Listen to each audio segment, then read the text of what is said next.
noise. Hello, Smite fans, and welcome to the 8.9 update show, the Cleanliness versus Godliness update show. That's really hard. I've practiced a lot. I am Titan Dandy, joined here by Titan Ajax and Titan Pawn. How are y'all doing today? Good. Yep, doing really well. Awesome. Pawn's got a good mic. Stuff to talk about today. Oh yeah, a lot of good stuff to talk about. So, as per usual, let's hop right into it. We have all kinds of things, including, obviously, we got some bonus to go over, some new skins we're going to touch on, and a brand new battle pass, along with community news. Let's start off with 8.8, the bonus balance, which is coming out live September 7th. Let's get into the items. Looks like Fighter's Mask. I'm Getting a gonna be nerf in the on way, that. huh? I sure am. Yes, who wants to start? Now we'll never know who it is. all you. You start, Songcon. Yeah. All right, sounds good. So first thing out of the gate, Fighter's Mask nerf. If you've been seeing all the solo lane players, they've been building this a lot. Definitely creates some interesting flexible starts. And one thing we got a lot of good feedback on was they liked the amount of flexibility provided, but it being the kind of only go-to choice is a bit too much. So we're just taking some of the power off it to make it a bit more aligned with other potential start options. Okay. Our goal isn't really to kill it as a strategy, but just to make the other strategies a bit more competitive. Yeah, I mean with that won't kill it. And that's actually paired with next nerf as well. But Just making sure solo laners have some diversity without ruining some of the fun they're having with this item. it is definitely like I a said, little Fighter's Mask slap. is important for the early game. It is. Whereas this next one is a late game. These two items together are a very common starting, or a very common build path that solo laners are taking. So just kind of taking a little off the top on both of them. As And we yeah, transfer we can here end the into suspense. Yeah, the Sundering next one is Sundering Axe. Axe. Oh, okay. Yeah. I was like, I feel like they're talking a lot Sorry, about they're so something right together, I now just that we're wanted not to talk seeing. about them together. No, we'll get in So, there. here Let's we do go. it. The graphic has caught up. Sundering Axe decreasing the total percent health damage it Okay. does. Now it Yep. still does have scaling based on the item owner's protections. This That's is a just pretty little bit of decent the nerf. base. That's a 2% nerf. Going to be doing 2% less damage in all cases. To be fair, but you still Sundering have the, Axe was potential of dealing more than objectively just the that 3%. best. That Like, 3% you do the might Fighter's look a little Mask small on its own, but that is into the being axe, you bolstered could by get a your late game. It was protection. so good. These two changes being combined to just bring down the most popular solo start a little bit. We know there's a lot of very narrow margins between a couple different solo starts. Bluestone Pendant is potentially still a powerful item that could come right back if these become too nerfed. Vampiric Shroud is still a major player over there.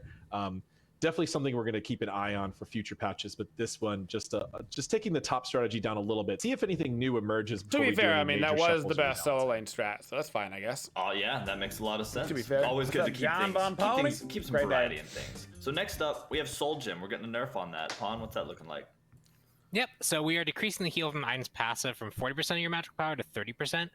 This item we're kind of seeing in the trio of, with like Soul Reaver as well, just in a lot of mage builds right now, and it provides kind of everything you want. I It gives don't you that really safety, see a that lot of power, that soul extra leaders burst, a lot of utility anywhere. stats. It's just a pretty little bit much. too good at all these things, so we want to take away one of its strengths just to bring it more in line with other choices. Oh, did they Awesome. did they mean Always Soul good to have things a Gem? little more in line.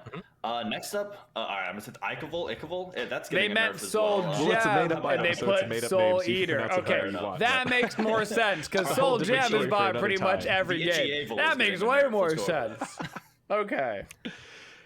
Yeah, so take a An breath real quick. IKevil A lot Nerf, of can bonus it be balance true? focuses on gods, but this patch we have a lot of big updates. We're hitting a lot of Good. meta items more than we Good. normally do. We had a longer update. Last update, it was 6 weeks. We had the mid-season update, which had a lot of changes to it. Good. The patch before. So after this Charybdis patch launch, we still have a lot of interesting things going on in the meta. So we really stepped it up this patch. And there's a lot more changes than you might Yeah, normally so see far on these just a changes are patch that great. feels like your everyday patch. This is a little bit of an extra spicy one. Yeah. So what you're seeing here after we So far, we so talked good. a little bit They're about hitting all the top major items. solo start. We talked a little about one of the top mage items. Now you're seeing the top hunter items, particularly IKevil, especially now that Boots is gone and you can rush this item. It gives you a very strong amount of stats. Sure Item was does. consistently underappreciated for many years, even though I think it was quite strong. It was just hard to find its way into builds. Now it clearly has, and now it's clear how strong it is. So Minus 15 decreasing this power is nice. This steel, so this looks like a 5 power nerf, but really it's a lot more than that when you consider the steel is a 5 power debuff and buff, so just one hit is a 10 power swing, and it can stack. So this is actually a pretty impactful nerf. I think this item will still be strong, but this is definitely taking it down a clear notch. Good. Well, to go with that notch and to go with some of the other hunter items, looks like the Odysseus bow is also getting a nerf. Good. We're decreasing its attack speed from 40 to 30. This item, for how cheap it is and how well it can actually like poke out enemy teams, giving 40% attack speed, one of the largest we have in the game, just made this item really, really a go-to. It caused it to have a lot of synergy with basically every item in the game, and it's just being too effective. So the extra 10% attack speed should put it into a better state, make it more balanced, especially going into the future as we adjust other items in the future. Yep. Odie bow It'll not still be being useful. at 40% is going to be something the that's thing about you, that makes it so useful right now is the fact that its left out. Never passive heard me call it scaling is Odie bow, very and I'm good. going to They're not exclusively touching do the that. passive scaling. Next up, we have Void Shield also getting a nerf.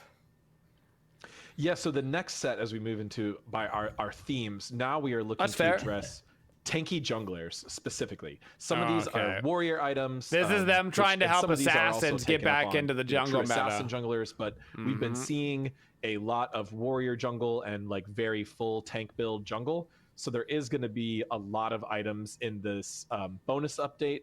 We're going to have 3 items in a row here, which target that role. Interesting. There's going to be some spillover. Like these nerfs are going to target some other roles a little bit, but they're starting with targeting on tanky junglers. You're also going to see a lot more true damage assassin item buffs in the main patch. But spoilers, we'll get there when we get there. First off, Void Shield. This item just provides a whole lot of stats and power protections. There's some and huge item penetration. changes coming. I didn't think they were gonna just taking down the protection. So if do you're gonna this build this much item, we're trying to in the shift patch, it a to be little bit honest. back toward being This a is more good. aggressive This is item good. instead of such a tanky item. Awesome. Next, we have Stone Cutting Sword, also getting a nerf. A lot of nerfing going on. Yep, the goal here is actually the reduction in the physical protection you get from this item. So not really impacting its offensive capabilities, but just purely for its defensive capabilities. There's a few of the warrior junglers that can flex this and sometimes do, and just taking some of the protections off means that you're more capable to fight them, especially if you're going like a more high damage traditional assassin build. That makes sense. And to end the trend of nerfing for the items in the bonus patch, let's go to Wingblade, also getting a nerf. Yeah, this is the last item. Winged Blade. Winged an interesting 50 one, health again, because it gets as picked you up can see, these are a theme. ton. All 3 of these in the items are showing up in very SPL high and frequency almost on never the tanky anywhere jungler metagame options. All 3 of them losing some of their tankiness stats. So we're also going to be People just buffing don't some pick it up, aggression stats really, on some more in, true like, assassin casual items here ranked. later in the update. Between that shift, we do expect to see a good bit of shifts in the meta, potentially some warriors falling out of jungle, some assassins coming back in, or if they are still being prioritized a lot of similar gods, we're going to see them be a little less tanky and a little bit more damaging than they were before, even if they're following pretty much the same strategy. So, nice change here. A lot of feedback from the community. And this is all specifically on this one, and bonus a lot of balance data from SPL right now, showing how powerful this strategy was. So 3 item nerf towards a specific role and class is pretty rare for a bonus change, but we really looked at the itemization here heavily, and there might be a couple gods that people might be still discussing and be curious as to why they're not on the nerf list today. And chances are that that's because we felt like we nerfed some of their core items already, so we were being a little careful to not double nerf those gods. But there's still plenty of gods that got to get nerfed anyway, and we'll talk about those right now. Yeah, speaking of gods, let's dive into the first one on our docket, Charybdis. Ajax looks what's happening to Charybdis? Ajax looks very happy. Please just bug fix her brains out. So for Charybdis, I think the big thing to focus on here is Charybdis has had a very interesting launch. A lot of people are messing around with her. There's obviously a few bugs that we're still working through, but in general, we're watching her overall performance and are interested to see how she continues to evolve over time as people get more mastery with the character. We've seen over this last year especially, releases, people learning how to play the character, utilize their unique strengths, unique aspects. She actually has a not good win ratio. And so we wanted to put Charybdis on here. Last I heard, her win ratio was 47%. We're really just but focused also on like 80% of her kit is bugged, so it doesn't really mean anything. Fix there, as well as fix an issue where her whirlpool wasn't giving her intended speed. We saw that actually have a massive impact on her win rate. So we want to see once all those are resolved, as people get more mastery, where she falls, and then we might look at buffs in the future if she still needs it. But that's currently where Charybdis sits. And allow me just to reiterate, this is the only bug fix in the bonus. this Whirlpool bug fix. So Which is a really important one. it is an important. It's a really important one. We But saw a significant change in her stats when this bug appeared. So that one's being fixed early. However, in the main patch, we do have a large list of additional. So you gotta wait bug for fixes, the. and I really shout out. You gotta to wait for the Chaos big and patch Clumsy in order and to the, get and the all of engineering her. and QA teams, because I all think of they her honestly fixes. nailed like all of Charybdis's major concerns. I think are resolved in the next update, which is really good. And we want to see those bug fixes get fixed. We want to see this god have a fair chance before we react too quickly and buff her. So if she still needs the buffs after that, I still we'll go ahead and genuinely take that believe if she's we one need of the to, best but gods in the as game. of right now, but I think this list of you changes have to, coming in, be able to click your buttons and have the buttons work in order for them to be good. Like on paper, I think she's If I fantastic. know anything about So y'all, once they fix her bugs, I think her win rate's gonna the best way skyrocket. to keep the game super fun and not wildly broken. And moving on to super fun, in my opinion, anyway, we have Gilgamesh getting a nerf though. Gilgamesh Yeah, so has we got to have- have taken the cake for most nerfs in a row. So He we have has even more to stuff have. going in here. We have He has Gilgamesh to Nerfs have. again. We're doing it again.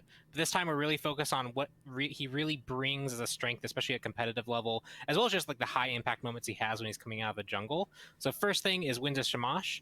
The wind wall slow actually scales, so it's harder to get out as he ranks it up. We're going to make that consistent just so it's a consistent experience to play against. But that ultimate is actually very impactful in team fights, so much so that we really should be putting it on par with other longer team fight oriented Wow, ultimates. So it's going from 90 seconds to 20-second 110 ult cooldown seconds. Gives you that increase. window to fight him in. Wow. Additionally, dropkick is Decreased getting power decreased scaling Holy, on both the decreased initial slows. kick and when you get a Woo! burst hit applied to you, which is generally when you hit a wall, is losing 10% on This both those isn't a aspects. tiny so nerf. This 20% is a scaling huge nerf. especially if you're being more This is offensive in the jungle with huge. him, coming out into the mid lane and trying to kick someone into a wall. That's going to hurt a lot less. And then finally, here's Advance. This gives him movement Wow. speed to his entire team when he's chasing someone. And at 150 range, that means it's one of those kind of invisible strengths he has that really makes his team strong. We're just making it so you have to be closer to that Hero's Advance. to actually Between benefit from these movement nerfs speed. and the And then it's item how nerfs, much teammates can Gilgamesh come to might finally not be a ban, You might need some actually. help or you might need some backup. So all I think these he's probably will lower finally his not a impact ban. on team That's a fights, huge his direct combo of one-on-one gank nerfs. potential, as well as just how much he can bring his team with him into fights. Makes sense. That was a lot, and the next one has a lot too. Actually, Wow. Morgan Le Fay is also getting kind of a shift. It looks like. Ooh. Yes, the rare bonus shift. Morgan Le Fay, definitely a god that's performing quite well. We're already Increase seeing her cooldown, start to drop off a little bit in pro increase play HP and in the of the data. So clone. we were a little bit careful And here. the power of the she can do some clone. powerful things, and she can do them at a pretty high frequency. So we increase the cooldown Clone of her boy, ability huh? 1 and 3. That's going to slow down her damage and her control a little bit. It's going to cooldown impacts are also usually surprisingly impactful, which players often overlook. But we also wanted to look at this kit and focus on something that feels a little underused. Yeah, and that is the interesting. Ability 1 Form 3. Clone poke's the about to be purple real. sigil that spawns a clone.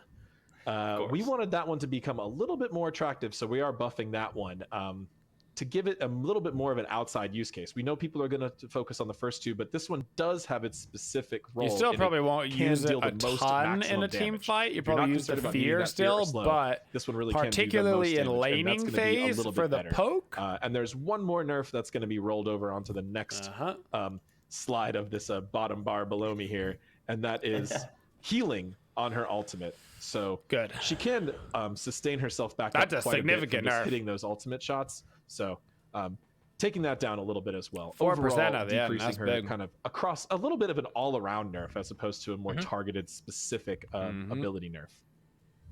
Yeah, I mean, gotta rein her in. She's been trying to rule over Olympus since she hit the battleground, so it makes sense. And that was a lot of stuff for any of y'all watching. If you want to follow along a little closer, make sure y'all hit the update notes. They're live right now. You can Some really follow pretty along big step by nerfs, step. but a Next nice up, buff Cyrus, to her also getting a nerf. cloney. Let's get into that. Yeah, you knew Yeah, it. Cyrus has really been a popular warrior to go to for About a freaking little bit time. now. And really what he brings in a team fight is he has a lot of like consistent pressure. He can really chase and lock down someone. He can threaten a lot with his chains to kind of stun targets that are close to him. And one thing that we want to focus on here is just how frequent that damage is. So we're going to give him a 1 second cooldown increase on Sickle Strike and Spirit Flail. It still is much lower than almost every other god in the game. It's still so you're still going nice, to have though. that strength about him. But 1 it's just not gonna second's be actually as a big intense as it was deal. before. It's like a you have a little bit more 20% higher windows cooldown for when you're increase not on his being one, slowed, so you you know? can actually try and get away from him. That's a big It's not deal. going to be a permanent effect and he really needs to build a lot of CDR now if he wants to keep that being a permanent effect. So just taking down one of that biggest strengths, but keeping it there as something that is something unique to him. Yeah. Sounds good. That 1 second extra fighting time. So next, hurts my feeling a little bit. Looks like Persephone's getting a nerf, and I love her. So why? Yeah, Persephone's still able to pack a punch.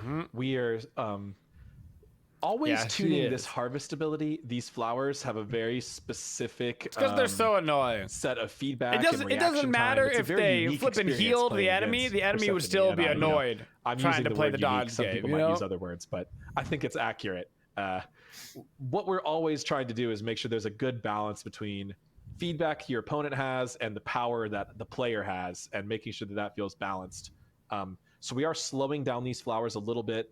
It is a 10% reduction from their current speed. The flowers kind of have their own movement speed. That's not a real number. That makes a lot of sense if you compare it to other gods' movement speed. So this is the best way to explain it to players. So they are slowing down by about 10%. And we're also decreasing the base damage they do. After this, we're excited to let Persephone just live her life and grow and flourish for a little while and see how she shows up. You were seeing some fringe pro play. That's a good place to see her not taking over the game anymore. A lot of good coming from that rework. I'll still love her through it. Next up, we have Yamoja getting a nerf. So Yamoja, a similar story to when we were talking about Gilgamesh. Yamoja's been pretty much consistently top pick ban in competitive play for the whole year, pretty much. And one thing that's a major strength of that is River's Rebuke. That ability is such a strong team fight ultimate, especially in the hands of pros. Being able to like subdivide a team to like split them to like fight them in their corridor. That's such a powerful ability that we think it deserves to be something more akin to like a global ultimate level in power. So it's getting the 140-second cooldown, so that players have a big window to play against if she uses it in a fight and it's not quite effective. And the second thing we're looking at is Omi. She has this ability when she it's in her passive description, but it's her basic attack. The basic attack can apply that healing over time, but it also applies a 10% bonus healing buff to targets, so they benefit from any type of healing. And we're just removing that. It's extra for what she needs to do. It causes her to have these hidden synergies with other teammates that are boosting other characters' powers more than you might feel otherwise. And just something that extra we just don't think she needs anymore, especially considering her prevalence in pro. All right. Yeah, that makes sense. 10% is one of those numbers that you scoff at first, but when it's every basic attack, that adds up pretty quickly. So finally, we have Ymir getting a nerf. Yeah, so we nerfing a lot of new gods here, as well as you can see damage reduction. Cyrus, who was the primary, one of the primary tank jungler meta offenders. Finally is Ymir. We're also nerfing some of the key supports, and you'll see in the main patch there's a lot of tied themes here that we are buffing a lot of underused supports. We're hoping to shake up the support Ymir's like one of 3 bit. supports that gets played. It's basically him and Yamoja. So that this extra bonus he got in damage reduction, which was a buff we applied a year or 2 ago. He's had it for a while. He became pretty meta since then. He was showing up in pro play a lot. You know, he's a staple god. He's going to show up in your casual games pretty often, no matter how strong he is. People enjoy him. He's straightforward to play and a really fun god. But he did take over the pro meta for quite a while. Now we're bringing him down just a notch. He's still in the pro meta. Hopefully between these shifts, we'll see some new support gods rotate into the SPL meta. Yeah, it'll be exciting to see. I love shaking the tree. But that actually does it for the balance. We're moving on into some fun 8/8 skins. Let's see what the bonus update skins are looking like. Y'all ready? Yeah. Awesome. Well, the first one we have is Cinco Sage Anubis. This is coming as part of the Odyssey, and look at that. That's awesome. Pretty cool. Yeah, this one's so cool. I love the colors and like that big fluffy tail. As an Anubis main, you know I'm interested. But we've got here is like almost like a Pantheon shift, but also I love skins that have bright colors in Smite. Smite's so like diluted. Multiple Asian cultures.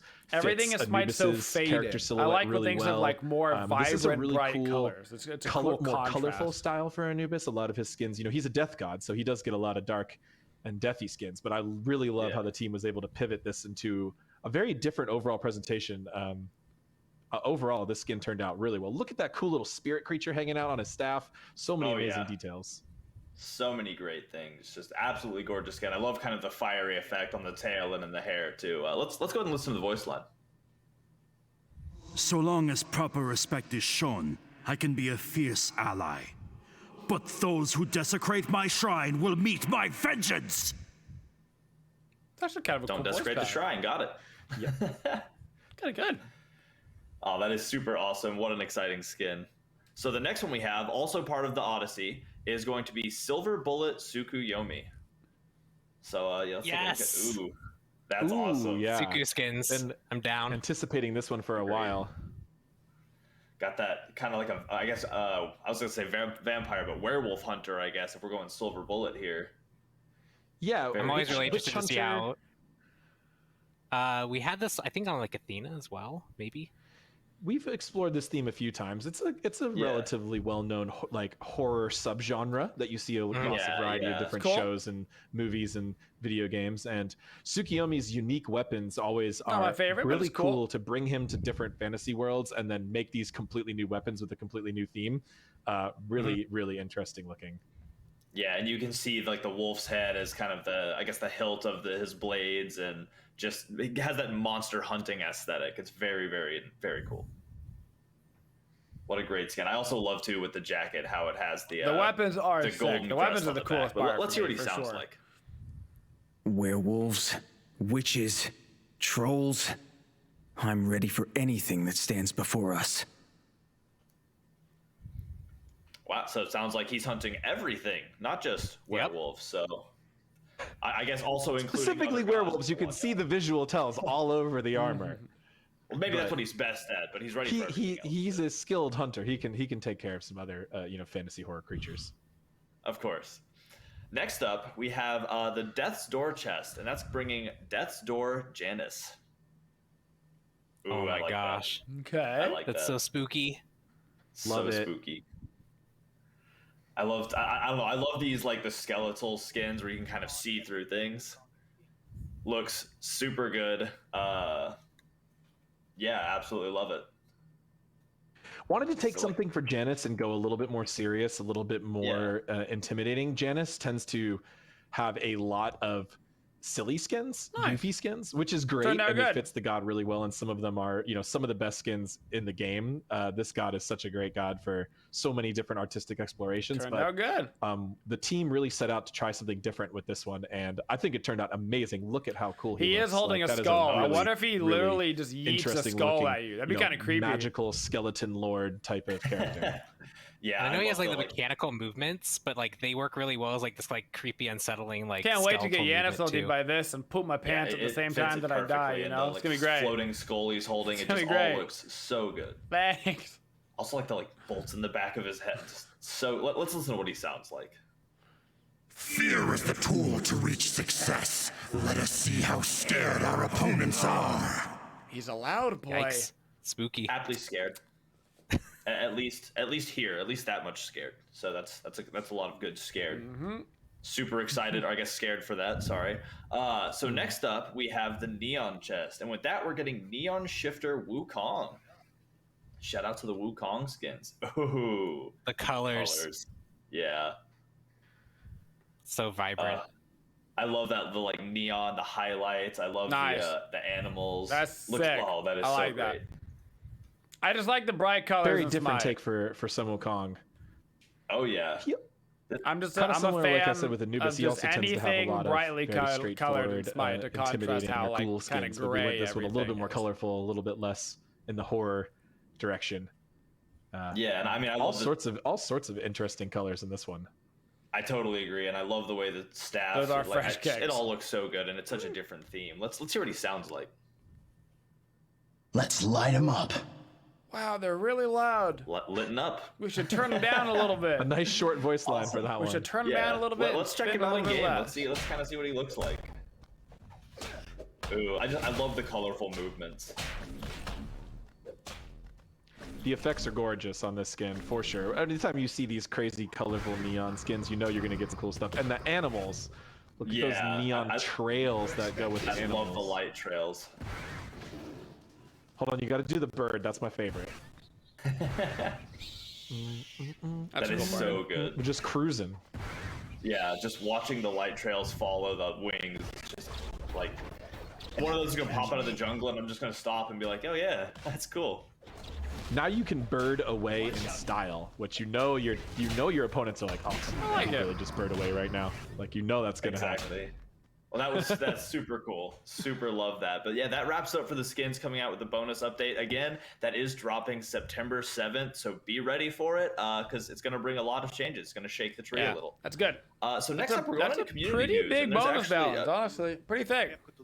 Let's start that with a fun little video. How about it? Meet the cereal kids are crazy for Cthulhu's. Start your morning with a bowl of morning happiness. Cthulhu sales ongoing now. You will take part. Save up to 33% off gem bundles. You will take part. Crazy crispity, crazy crunchity, crazy Select chests up to 50% off. You will take part. Boosters, avatars, wards, and more up to 50% off. You will take part. Party up with up to 3 times favor. Worshippers and XP. You will take part. This is your duty. Crazy Cthulhu-y. Cthulhu. Surgeon General's warning, Cthulhu's are not of this world and should not be ingested by children or adults over the age of 80. Gems are not included as a prize because Cthulhu's are not real. Reality is meaningless, time is a construct. They not all hope when you ingest Cthulhu's. Use as directed, part of balance practice. For the crispity, crunchity, crazy crunch, get cuckoo with Cthulhu. You will take part. Of a balanced breakfast. Can we take a commercial break? Oh my gosh. You will take part. That video is hilarious. That's some of the best work from our video team in a long time. You will. And with that, let's get into community news. Starting off with Cthulhu's, actually. As you might could have guessed by that video that was not at all terrifying and totally fun, we have the Cthulhu sale going on random still, Achilles but it ends soon. It is September 3rd, so make sure if there's something you're really looking forward to getting, you go ahead and get it now, because, I mean, who can beat the Cthulhu taste and deals? Along with that, you'll also be able to get, currently you can go to Twitch and claim the Shadow Howler Humbot skin, still available to claim. It's awesome looking. I mean, look at it. It's a great skin, and if you have Prime Gaming, you can go and claim that for free. Make sure you get that before it's gone. Free. Yeah, the best kind of thing, free. We also Achilles currently really have likes a his 3 Cthulhu. times XP event going on, like right now. So as soon as the show's over, if you want to, hop into Smite and maybe play a few matches, get that XP. But if you can't right now, don't worry. After 3 times XP is over, Friday to Monday, we actually have 3 times Worshippers as well. So all the reasons to log in, especially over the weekend. You can maybe earn a new mastery on that god you've been wanting to try out, or add another couple stars to Neath if you're Cupcake. So let's move. We have some SPL news as well. Phase 2 playoffs for the SPL are actually happening this weekend, the 3rd to the 5th. Friday, so Saturday, if y'all are Sunday. as excited as I am, then you've already bought snacks, you've been to the store, you have a whole bunch of things to sit and do nothing but watch and eat on Friday and Saturday and Sunday. So I'm excited to do all of those things, and I hope y'all are as well. It's going to be some really good matches.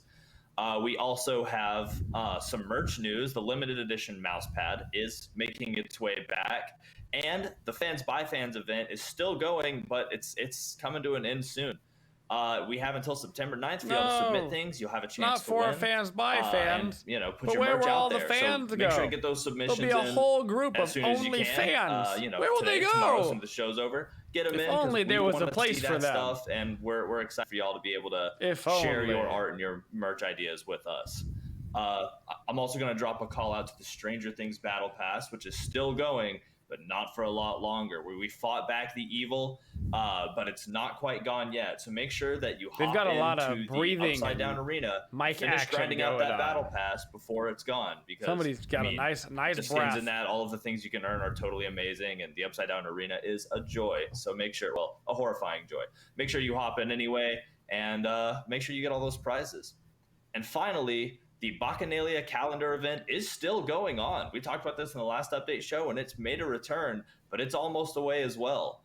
This is the event by which you can earn all of these amazing prizes just by playing. And you can see, you get some boosters, but there's also some of our amazing fan art content, a jump stamp, an avatar, and a global emote, all on the 3rd, 4th, and 5th, as well as, a loading frame on the 1st. And all you have to do is play a game. And if you get at least 6 of these prizes, you get Classic Bacchus for free. So make sure you still have time, even if you haven't done any of them, to get in and earn that skin for free. Make sure you get on it. But that does it for community news. I'm almost out of breath. Everything's fuzzy. Good job, Dandy. That was a lot. The Bacchanalian event has so much cool stuff in it. People forget how great some of those individual rewards were. There was one that was a big gem day. And then we've had a lot of really cool, I've seen a lot of good submissions, just people sharing their submissions for the FanForge out on social media and stuff. Oh yeah, so there's so many cool things going on, and it's just I think a good Pawns reminder are to get breather. out there and take part while they're still Ajax around. was talking while it happened. Speaking of things being good or getting better, let's talk quality of life. I hear that quality of life is getting some updates. Well, let's dive into that. How about those general updates? What's generally getting better? Yeah, so quality of life, we always making sure to look for places around the game, and it's for sure any place around the game where we can improve, features. Make things feel better, make things read better. So this is one that has been requested for quite a while, and we did with Charon's coin not that long ago. Is now Shifter Shield and Blackthorn Hammer will have 2 different colored buff icons for the different buffs you have when those items are in their different states. So just a little bit of extra gameplay clarity there, and very happy to get that one in. Always good for that clarity. Send him a text. And I think something's happening to Bracer of Radiance. Yep, we also have the new minimap icon for Bracer of Radiance there. Just to make sure it's very clear which one's which. Yeah, of course. All right, so let's talk UI. I hear that there's some stuff happening there that's going to make everybody just feel a little more quality in their life. Okay, so this one is an interesting one. This is a little bit specific to people like streamers and other community types, but I'm listening. Making it easier to block a player while in a match. You can block players from your friends lists and social menus outside of a game, but now you'll be able to do it in a match. You'll be able to type a variety of different commands to block people. I was really hoping that I'd be able to complain in game. I would also like to let people know that you can turn off the ability for random people to whisper to you entirely. That setting does exist. You can go turn that off if you find yourself struggling with random people whispering you.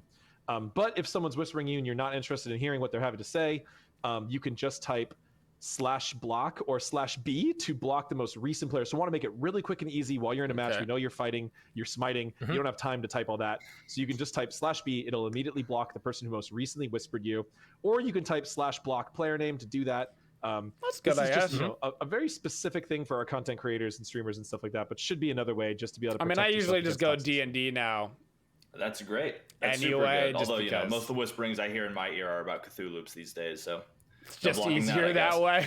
It's just easier to preemptively be ready, some new ranked requirements. We got some ranked changes a little bit too. What's that looking like? Yeah, these are exciting. So the big thing here is we're actually going to add some restrictions for actually being able to queue ranked. So the big things here is you have to be level 30, which is unchanged for Conquest. You have to have 20 own gods at mastery level 2. So this is a new feature where you have to have at least a god you're comfortable with at level 2, as well as you need to have played 30 normal PvP Conquest games. So now if you're actually going to queue for ranked, you have to have met the bare minimum of having played some Conquest matches to get familiar with the map. You have to be familiar with enough gods that if your god pool got entirely banned out, you have at least one to pick for, and you're level 30, which is unchanged. For Joust, it's 14 own gods at mastery level 2, just to make sure you have enough gods to select from. It actually might games played. help if you're a for duel, little we don't have any bit with restrictions at all. We're just keeping smurfing. the existing ones. Because if you're opting into the 1v1 experience, it's not like your teammates are going to have to be playing with you as much. So It might actually help a you're little opting bit into with that experience on your own. But for Joust and Conquest, where you're going to be teaming up with other players, we're going to make sure that you have a minimum understanding of the mode that you're queuing up for, just to make sure that you're not opting into an experience that's going to be potentially bad for everyone involved. Yeah, I mean, that sounds awesome. I think it's going to be really cool. It's gonna help people, maybe not dive into ranked when they're not quite ready yet. Help add that one extra step. So really awesome.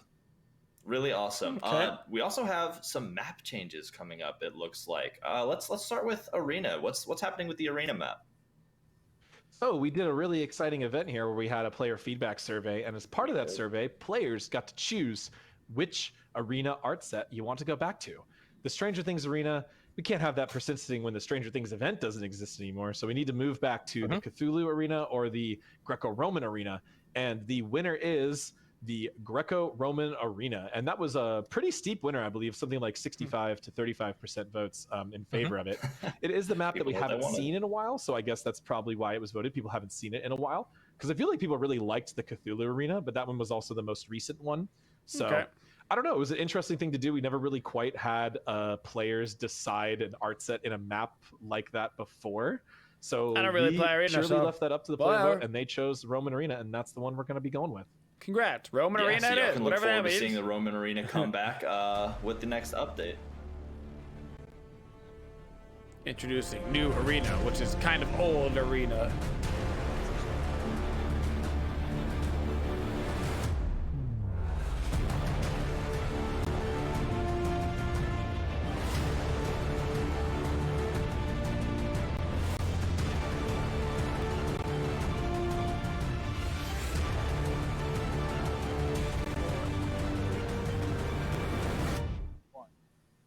That's a great trailer. I like how love we the can action hear shots the in there. production crew in the So good. background saying things like although I got 3, scared 2, 'cause 1. the big siege menu Maybe always it's horrifies me. production that was breathing heavy. So next, we have some assault changes as well. What's going on in assault? All right, this is a big one. This is an exciting one. Yeah. It's been a while, a long time coming.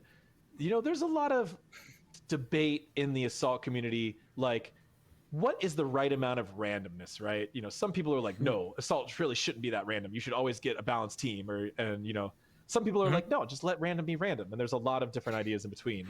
One thing that's been really positive was the healer rule. So if one team gets a healer, the other team also gets a healer. That's already in assault. If one team gets a healer, the other team will get one as well. However, those weren't always balanced. You know, Hel and Aphrodite out heal a lot of the other gods by quite a bit. Also, you could have someone on your team who potentially re-rolls your healer and puts you at a big disadvantage, which is also problematic. So we're implementing a few features to make this feel better. Specifically, healer tiers, and healers will no longer be able to be re-rolled. So if you get a healer god that's tagged as a healer, no matter how many times it's been traded or who has it, you should not be allowed to re-roll it. If you find a way to break that, let us know, and the QA team will help us reproduce that and get that fixed. But you should not be allowed. So if you get that Aphrodite on your team, someone is playing that Aphrodite. You cannot get rid of it. And also, we split the healers into 3 tiers. So if your team rolls a tier 1 healer, the opposing team will also get a tier 1 healer.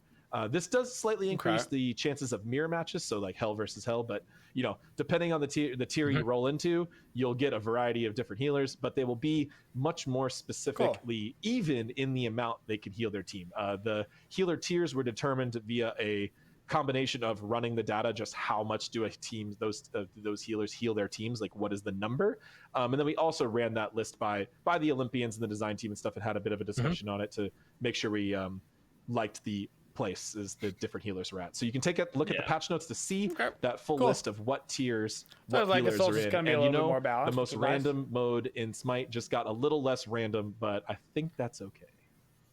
I think people will enjoy it. I think it'll be fun, and you know, more Healy, I guess, or less Healy, but at the same level. Either way. Next up, we have some Conquest changes. Now we're on to Conquest. We're on to the big map. What's going on there? Yeah, so there's a lot going on here with these economy changes. These are things that are going to affect basically every match of Conquest you play, every single role, changing any value no matter how small on like any single individual thing. Economy is going to have that kind changes, of cascading effect. But I think our general overall pistol goals, rounds coming to and Smite. You can interject if I missed something. Oh, I definitely will on this one. This is a big one. Yeah, it's a big one. So the big goals here are just kind of overall slowing the pace of the game down. We've seen with the influx of gold of boots, especially, people feel like they're hitting the end game a bit too fast. The ability to kind of like end games or snowball over their team or take the final objectives is a little bit too fast. So we're looking to take some of that away, as well as junglers in general feel like they're the kind of behind role right now. Every other lane has access to some of their farm. They also have access to the minions that they're getting a bit too much. So junglers as a whole are falling behind, which is why you're seeing a lot of warriors especially. They have those extra free base stats. They're a little bit more resilient to that as well. So we think also making sure that junglers and the rest of the map feel more in line is going to be overall helpful to the jungle role, and especially help bring assassins back. And then finally, we also are looking at supports. And supports are really one of our focuses. With Benevolence, we saw that one of the big piece of feedback we had was that provided XP. And with the removal of that, there was a concern that even if Benevolence was necessarily balanced with all the rest of the items, you would still see this problem where supports are just falling way too far behind. So we've also adjusted upwards the lowest level player rule that we had, where supports are now going to get a little bit more experience for free. And that way we can better balance their relationship to the rest of the team just as a whole. Yeah, so when you look at these patch notes, you're going to see a lot of interesting numbers. You might not know exactly all what the those ideas are mean, here. I'm so digging. We'll try to tell I you agree in the with pretty much all the ways, stuff. which is overall changes to the pacing of the game. that is less experience and gold from all minion waves, and this adds up more and more over the longer a match goes. More experience in the jungle.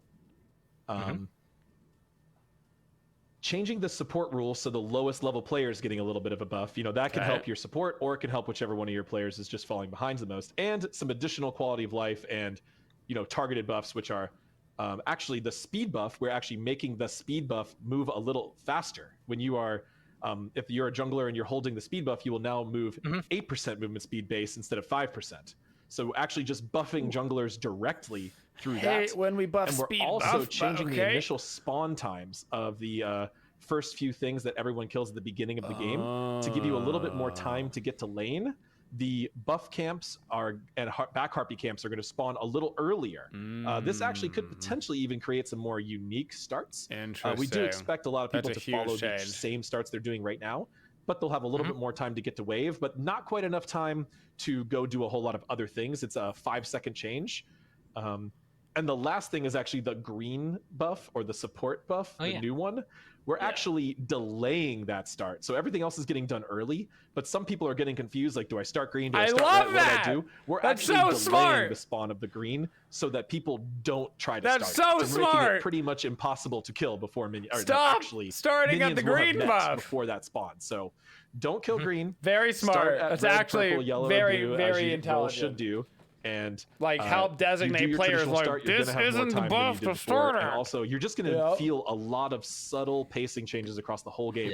This is a really big change for us to do in a patch like this. You know, we have some big other Conquest updates coming up soon. I feel very validated in all of my complaints about the pacing of Smite games being very wrong right now, because Hi-Rez agrees with me that the pacing of the game is simply wrong. So I feel very validated that all of my complaints over the last couple months where we Hi-Rez also agrees agrees. All those discussions and a lot of data and a lot of calculations and a lot of discussion went into this couple bullet points here.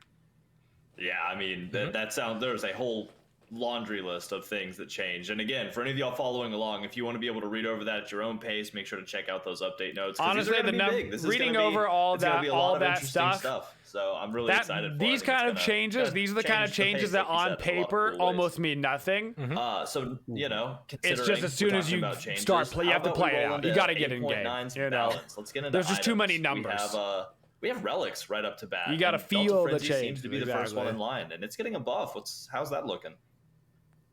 Yep, huge amount of relic buffs. Our goal here, and you'll see as we go through all this, is really, we've seen a lot of support players feel a little frustrated that they don't have access to different options because they feel like they often have to go these specific choices because the flex items don't feel quite powerful enough to justify comparing to like Blink or Sundering or Beads. And so we wanted to bring up these so that they feel really competitive and feel very impactful when you go them. So to start off, Belt of Frenzy, it's going to be getting a buff as well as its upgrade. We're going to increase the attack speed of the buff from 15% to 25%. So when you pop this, your team can really burn down objectives, really burn down the towers and structures, and potentially burn down the enemy team when you pop it. We love the idea of having much more powerful than Beads and Blink as our makes active. it better compete with the other utility choices. Yeah, that's exciting. Always love a little more attack speed. So since it and its buff and its upgrade are getting a buff, how about Heavenly Wings? Looks like it and its upgrade are also getting touched a little. Yeah, so another thing we don't normally do very often is just a bunch of relic changes. This is like this update really turned into a really exciting one with a few balance changes between Conquest and relics, things we don't normally touch. But as Pawn mentioned, our main goal for this whole next set of relic changes was to increase the attractiveness of building these other utility relics, specifically on supports, but also potentially on other roles, right? A lot of times supports were vying for Shell for many years. That was just the go-to. We nerfed Shell and we saw everyone kind of go back to Beads and Aegis, even the tanks. So now we're trying to see how can we get these other relics to be like, you know, in a spot where they compete with the way Shell used to work. So Belt of Frenzy just being more powerful, Heavenly Wings being a shorter cooldown, which this is a really fun relic. I really hope we see more of it because I think it's a really good one. It's really it feels really good to use. Being able to cleanse your team of slows is really impactful, and being able to give your team the rare Hastened Fatalis type of effect on the upgrade is a pretty cool thing to bring to a team fight that we just don't see that often. So hopefully we see more of that. Man, these patches turned out huge. I'm very surprised. I really didn't think it was going to be a big Horrific patch Emblem since it was and right its after the upgrade Cherry are getting release. a buff. How's that going? Yep. So Terrific Emblem is getting the kind of frenzy buff where its attacks speed, but in the opposite direction. It's a 15 to 25% reduction. Baby. Make sure that it counters Belt of Frenzy if we want to have some that's interesting counterplay opportunity. That's a but good also, this relic. item has not seen as much use as Belt of Frenzy as a whole anyway, and so we think it needed an extra buff on top of that. So it's also getting the decreased cooldown from 103 seconds to 110 seconds, and that's going to be mirrored to the upgrade as well. Mm-hmm. Horrific just got very interesting. Counterplay, adding variety to fight the variety. Never a bad time. Next, Magic Shell getting a buff as well. All right. So, I talked about how we nerfed Shell. Well, this is our attempt to bring it back a little bit. Shell has a cool new effect on it where it can actually reduce the damage dealt from basic attacks, kind of specifically as an anti-hunter.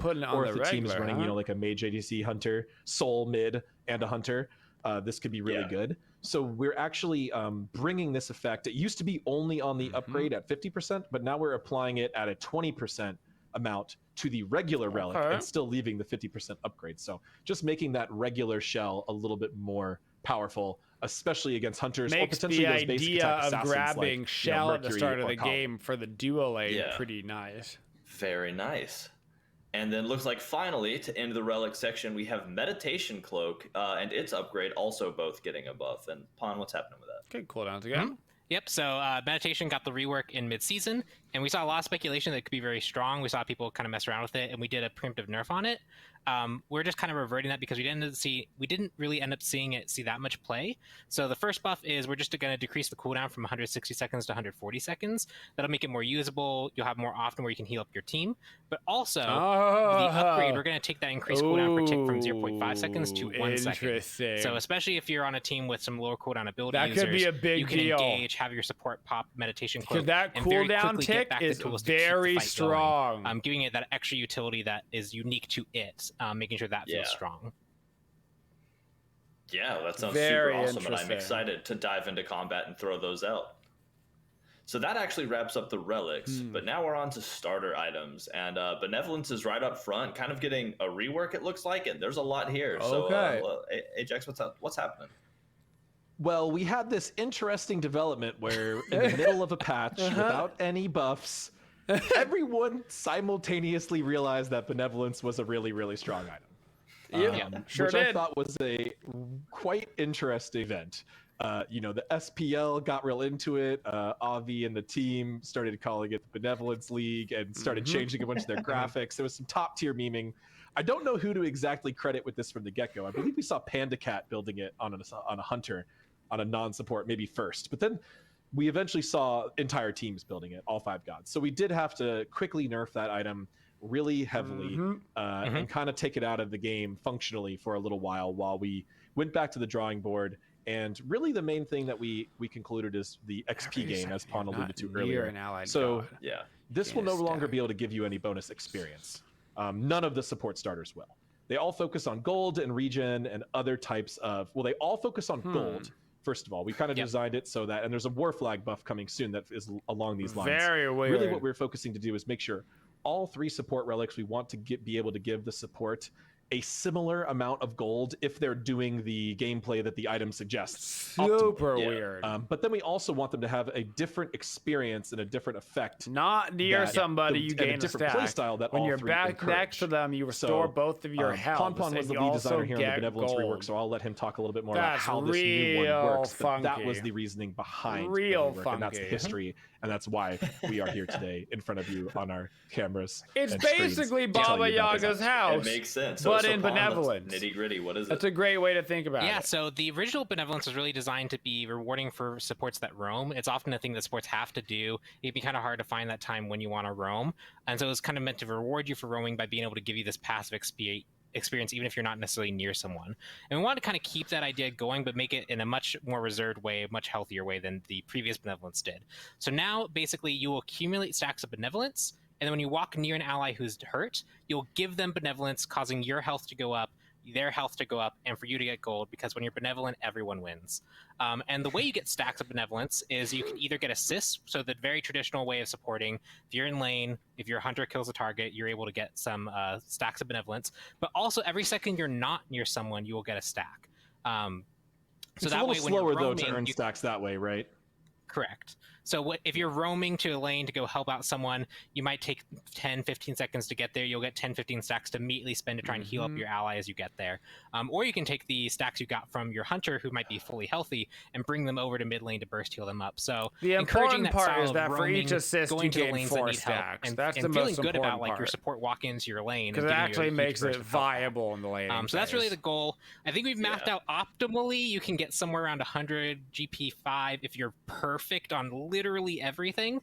But in practice, you're going to be closer to about 80 gold per minute, which is roughly equivalent to what you can get on Sentinels passively. And we think also with optimal War Flag play, you can get a little bit higher than that, but that requires a bit more effort. So we think all these are roughly in line with each other now, and they all encourage a very different style of gameplay. All right. Well, that's really exciting, and that sounds fun. I'm gonna feel like Santa bringing a big old heal to mid lane. It's very, very next, funky. We have Boombas Dagger is getting a buff as well. Yeah. So there how it about that is. one? There it is. You can actually buy it now. Boombas has kind of dropped off as a popular jungle starter. There it is. One of the main reasons is that you just can't fight it doesn't really have any PvP stats. It kind of focuses entirely on jungling. Boombas Spear is so good, but you can't get to and it. Mana heal restored from killing camps, obviously that helps. But we've seen Eye of the Jungle and Mannequins pretty much take over. And we want to be buffing junglers right now, because we're hearing a lot about assassins and jungles falling behind. So instead of nerfing Mannequins, we instead chose to buff Boombas by giving it just base power, which is obviously going to affect its jungle clear, but also help these characters fight against other gods. Also going to help it apply to other things more late game, like jungle bosses and things that Boombas Dagger doesn't apply to already. So this should just be a really nice buff to this item. It kind of lost one of its clear reasons to be built, which is you could build it with boots when we removed boots. So we did expect this item to come down. We tried to bring it back a little bit. We've already had this conversation. That's a good change, but they needed to do this. It didn't quite get there based on the last buffs. So this is another buff, and this is a little bit more powerful buff. I think we might see this potentially jump all the way to the front of the line with this buff. Maybe not. Maybe. Mannequins is still pretty good. Eye of the Jungle has some really cool late game upgrades, but this is definitely going to make Boombas more of a contender and overall elevating the power of junglers across the board. All right. Yeah, bringing that damage into the jungle. So next up we have, like you kind of mentioned earlier, War Flag is getting a lot buff of changes. Shift. It's kind of it lies on the line, I think, a little. So let's get into it. Yeah, so the goal here is to make it so that when you're engaging in the War Flag gameplay, which is you've killed some minions, not be really aggressive and fight your opponents to get a lot of healing and gold back. The problem is it took 4 stacks, so you needed to kill melees plus a archer or archers plus a melee, which by then the enemy team is kind of already backing off of their good clear. So now it's only going to be 3, so now if you just kill one of the subset, you can immediately go engage and fight, and especially if you can really quickly kill the archers, it's going to be really powerful. Helps you actually get these stacks more effectively. But the second is we're actually taking away the power and giving it protections instead. One thing that we want to see is supports. We've seen early protections be very impactful for them. So we think that's just going to be something that kind of makes it enticing in general. But also, if we're asking you to engage and fight directly with your target, you need to be a little tankier so you can actually get away with that. Man, so War Flag is going to be a lot more successful really in its job, good. And hopefully reward players more for actually engaging in its unique style of gameplay. That's a lot of cash. That makes sense. Awesome. Well, I feel like we just did a whole update section on its own with those starters, but now we're on to just kind of standard items away from the relics and starters. And it looks like Arendite's getting the first kind of a shift, I guess. So let's talk about that. So this is the start to the next section, which is 5 items in a row that are assassin items, all getting buffed to be more specifically power direction. So this one is technically a shift, but it is a buff for high power targets. So essentially we're decreasing the base, damage, increasing the scaling. This gives you bonus damage when you first strike an opponent after using the effect. This is going to get more magical or more physical power scaling, so it's going to do more damage on high power targets. This is again a part of our initiative to bring assassins back into the jungle and to overall encourage all junglers to build more aggressive itemization. 200 power is the break point for this, so anything higher than that, you're doing significantly more. Cool. Well, it's going to be exciting. I mean, like we've talked about, very assassin-centric, very damage-centric updates, and I think the next buff on Brawler's Beatstick kind of adds to that. Let's talk about that. Ooh. So this, we have a lot of buffs here. Assassins are going to be very, very. That's very actually nice because it also encourages people to buy anti-heal items, focuses on being counterplay for healers. We should always be encouraging against, like light healing. Just making sure that feels worthwhile going for, and giving assassins that extra power scaling so that their scaling can outshine necessarily warrior scaling capabilities. They can fight more directly. So 10 extra power here, especially with some of the other buffs, means that assassins are going to go into the mid and late game with more power under their belt. Yeah, I mean, straightforward. Nothing wrong with 10 power on an item you already liked a little bit anyway. So next up, we have Heartseeker also getting a buff. Let's get into that. Similar theme as the previous one. This is increased scaling. So Heartseeker going to do more damage. Okay, I know Heartseeker's. I've already messed up once. I misspoke on IKevil, so I don't want to mess up again on Heartseeker. IKevil only steals attack speed, not power, which I already messed up once. So I apologize for that. But Heartseeker scales up based on, it does bonus % damage to the target, but the % scales up based on your power, right, Pon? Is that correct? That's the right. That is all correct. Ajax like, Pon, just tell me how it works, man. Gonna do more damage if you have more power, but we also, we're increasing the floor of it as well. So it's going to do 3% base, but then you'll be able to get up to 6. So a buff for all different forms of the item, and trying to focus a little bit more towards high scaling builds. Yeah, incentivizing you to hit harder. Next, Jotun's Wrath also getting a buff. Looks like it's a little cheaper. Really? Yep, so Jotun's Wrath kind of trades that extra power and pen that now Brawler's Beatstick, and when we get to it, the Crusher will give. And It's so if we're already make that trade-off like for your damage, we feel like so it's not stupidly quite worth the good. amount of cost it takes to go for it at the decrease of damage that you're getting. So we're just lowering the cost by 150. Now a lot of assassins can flex this into their build and then go for like another relatively cheap high power option to really round out their build and make sure they're not falling too far behind in the mid game when they buy this. Okay. Sounds smart. This one's spicy. That one's scary. That's a little too spicy, Ajax. Making those early level ganks really powerful. I've been with you on the entire patch notes so far. You lost me on that one. Then I mean, show them it's a good buff. So far, I've been with you. That one you lose. Next up, we have the Crusher. It's already a good item. Yeah, increased base power from 30 to 40. This was a really powerful item for a really long time, and kind of just had to be whittled down. And it's like, sometimes when we nerf items, it takes people a long time to get over that memory, and even though the item's not that good, they still want it nerfed again. So I feel like Crusher just kind of got the bad end of the deal here, and we're bringing it back, as now is a perfect time to do it. I think a lot of times in Smite history, people have always perceived assassins to be very strong because they can kill people very quickly. They're also very high skill though, so they tend to not put up as good of stats as some other classes. So it's just a really interesting just overall thought process change towards the whole meta that players are currently having, where they feel like assassins are Smite's gonna feel like a whole new game after this patch, and I'm I think freaking is great because it gives us opportunity to bring up a bunch of items that probably there needed it are so anyway, many but between the bonus balance and people the patch. are so jumpy when it comes to assassins. Yeah, it's gonna feel like a whole different game. It's awesome. We are definitely bringing them up, and it's actually really like reinvigorating. This is like a good flip and feels patch. We have another Transcendence buff, and I think it's thematic. Yeah, and this one's also interesting too, because I'm sure a few hunters out there are also really excited about this. We've seen the bow build really take over everything. IKevil Nerf the idea of stacking something plus more power on Transcendence. We might have just done one of these. So 10 extra power here helps assassin builds that are looking to be much more high power focused versus I think we just did the cross online, but also hunters who might now be looking for different starts based off how IKevil and Odie bow change has happened. Transcendence getting the extra 10 power means you can box more effectively up front, and you can scale into a really good power scenario late game as well. Sounds good, and I still love Odie. Hunter's Cowl, Transcendence, right into an so that oboe. does it for items in this balance. Abuse the oboe scaling. Let's see what's happening to the gods in this. Starting with a Wheelix. Looks like a Wheelix still gives you 30% attack speed. So we buffed so many assassin items that we tried to take it easy on the assassin gods. We did find a couple, but there's a little bit more actually support gods getting buffed than assassins. However, Moonlight she's been struggling a little bit. We've seen her actually show up a little bit in Fringe and Pro Play. Pretty decent damage, actually. More of a specific pocket pick for specific 10 per junglers. level on the Moonlight after she T1. has been a little underperforming for a while now. Looking at her damage numbers, she just has a little bit lower damage than a lot of other jungles do. So we just base damage on both of her key damaging abilities that are not. Watch out for Wheelixes in the jungle with Boomba's hammer turning into spear with Transcendences and Jotun's wraths coming at you, dude.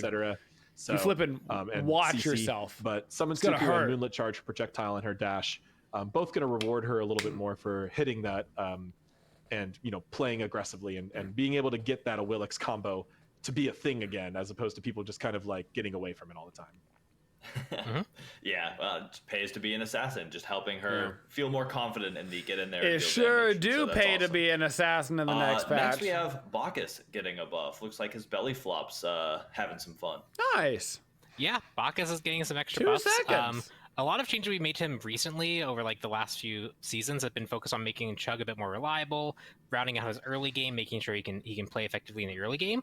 And now we think he's in a really good spot there, but he's still underperforming. So we wanted to focus on something that's more traditional support role in the late game, which is you are kind of the engage for your team. You're the lockdown. At 16 seconds on belly flop, that's a really long cooldown to if you potentially whiff. The enemy team has a lot of time to regroup and recover from that. So just lowering down to 14 seconds means that he can do that more frequently. He might be able to get out a bit more frequently. Just overall helps his late game. Yeah, makes sense. Always good to have that engage up a little sooner. Next, we have Bakasura getting a buff. How's that looking? So these are actually both reverting previous nerfs. It's a big buff. Now that Baka is not so in the meta, we felt that these were clear, strong balance indicators for him. One of the things with Bakasura is that, he can clear real well. That Devour ability, we were concerned about that with the Season 8 map launch, so we were, there was a nerf around. It's interesting that they were concerned about it then, but they're not concerned about it now that they're adding really more experience into the jungle. His impact is in his team fight presence and his late game presence. If he is at the stage where he can actually use Regurgitate alt to chomp down a bunch of enemies, he does great. But he also sometimes just dies instead. And that's not great. So some small changes to this. The longer CC immunity allows him to get a couple of those, guaranteed chomps off at the beginning. And the increased duration of the cone buff, that lets him, play his ultimate a little bit more wisely. If you need to pace yourself, if you need to step back for a second, dodge, juke, then leap on someone and get a few more chomps off, you can do that with this extra second. 1 second for the cone buff and a half second. It might not look like much, but those are pretty impactful changes when it comes down to ability this powerful. So we really wanted to avoid just like letting Baka just snowball the early game jungle any harder, but we did want him to have a stronger team fight presence. Similar, kind of similar theme as Bacchus, which is crazy to me that we're having a discussion about Bacchus and we're not concerned about his lane clear, because that was just like the only problem with him for just years. So late game team fight buffs to Bacchus and Bakasura, both kind of interestingly opposite of what those gods generally focus on, but I think both are going to be really good to round out their overall experience.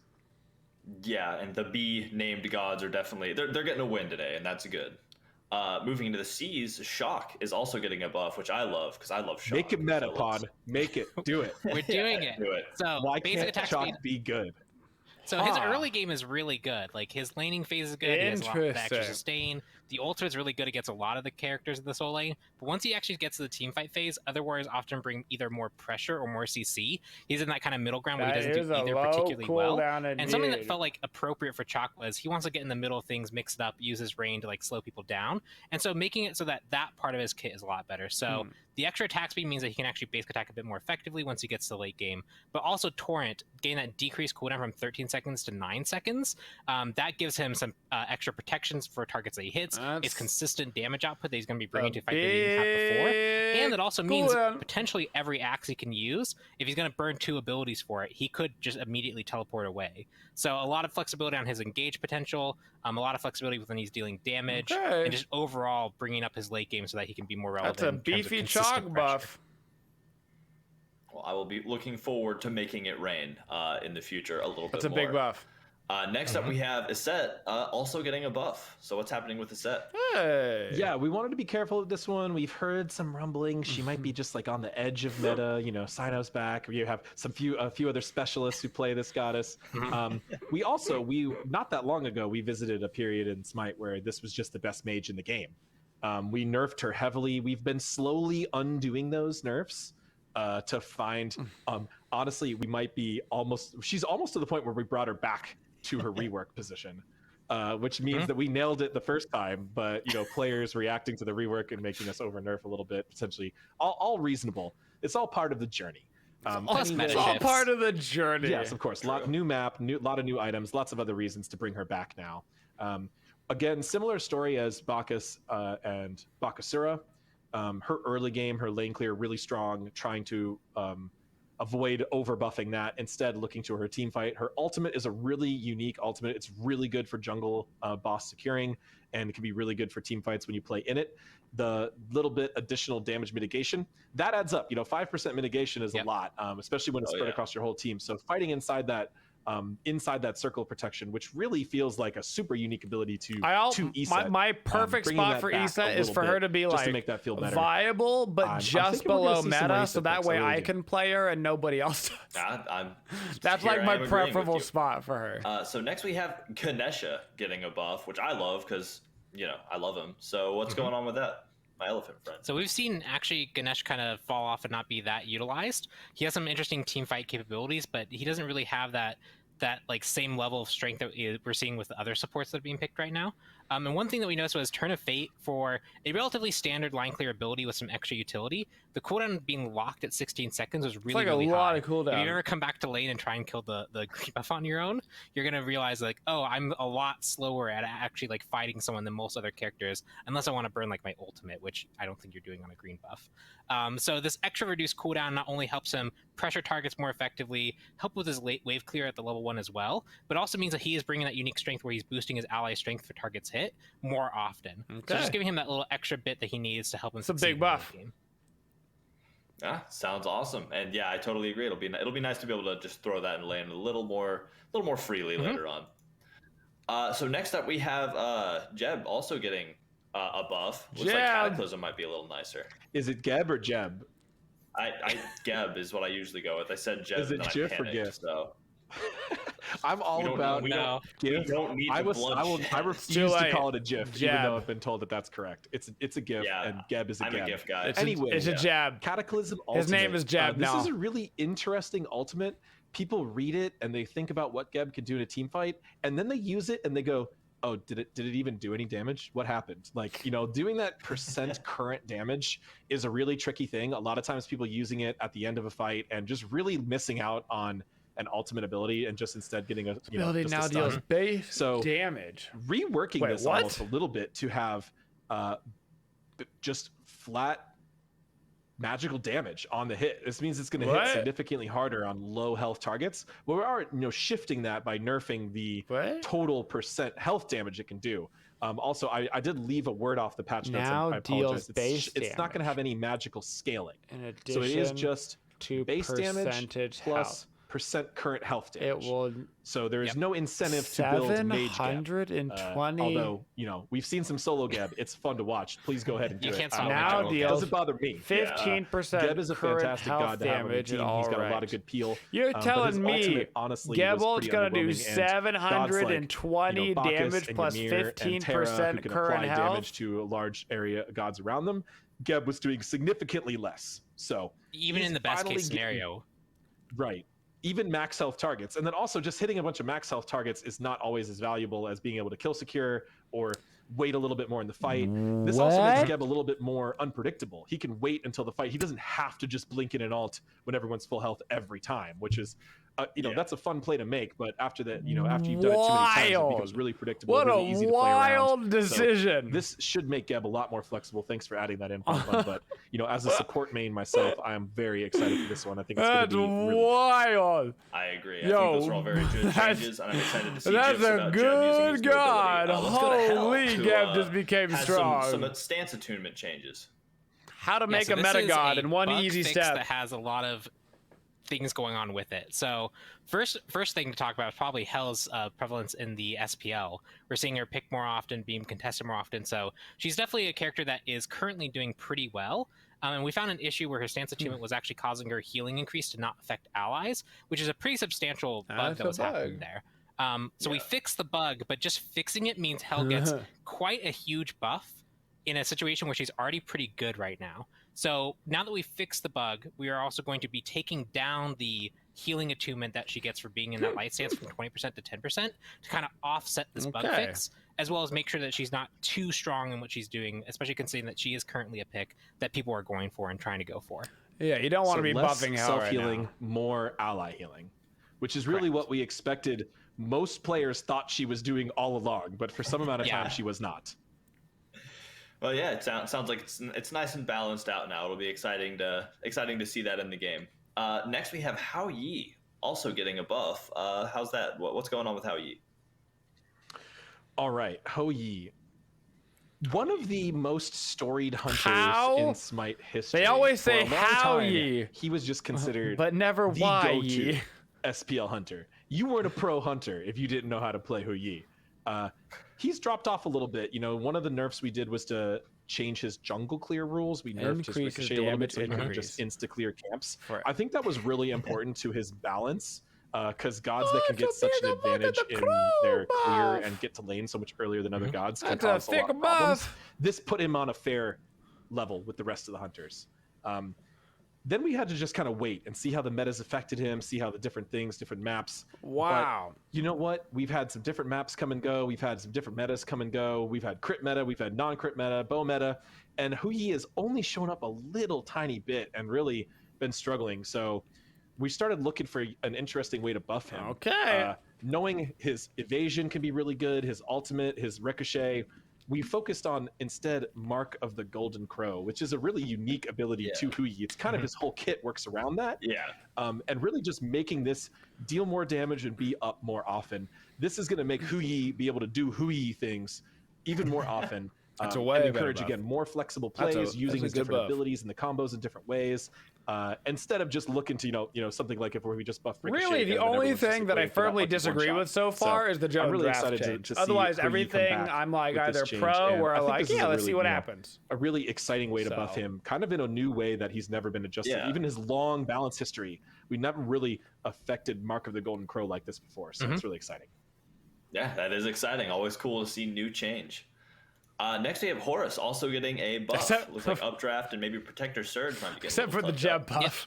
Continue with our The support. Jeb buff was and wild. I guess he's a warrior, but he often can be played support.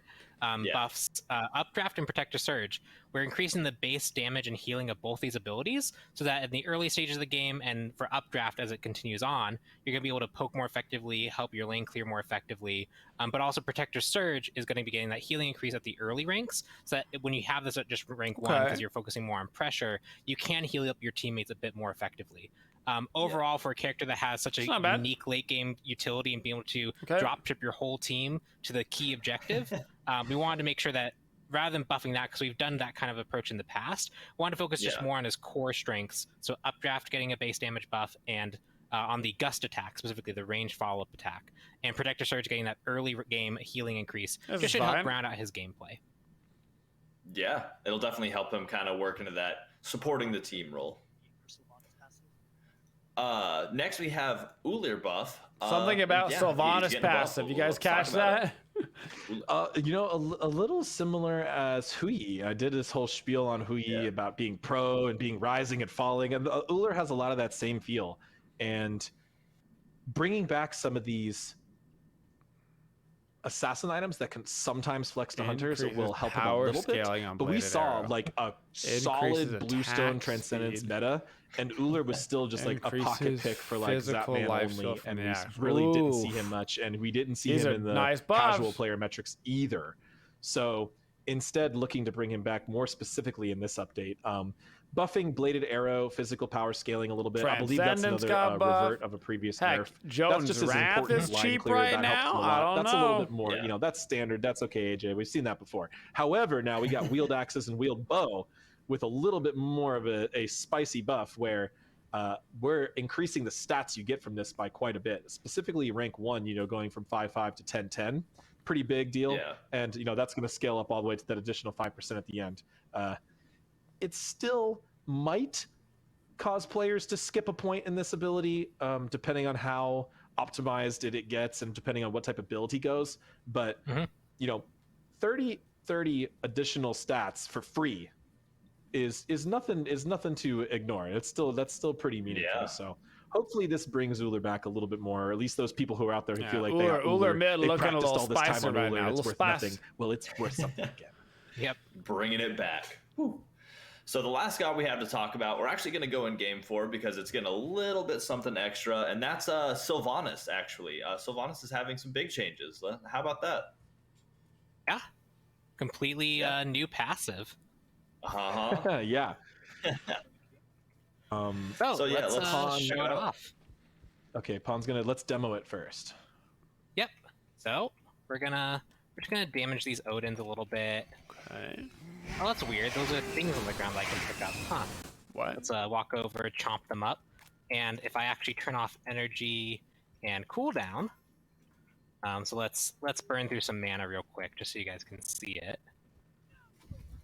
And we'll throw one out there. You'll see a seed deploy there. If I heal up again this time, see that I have 14 seconds on my heal.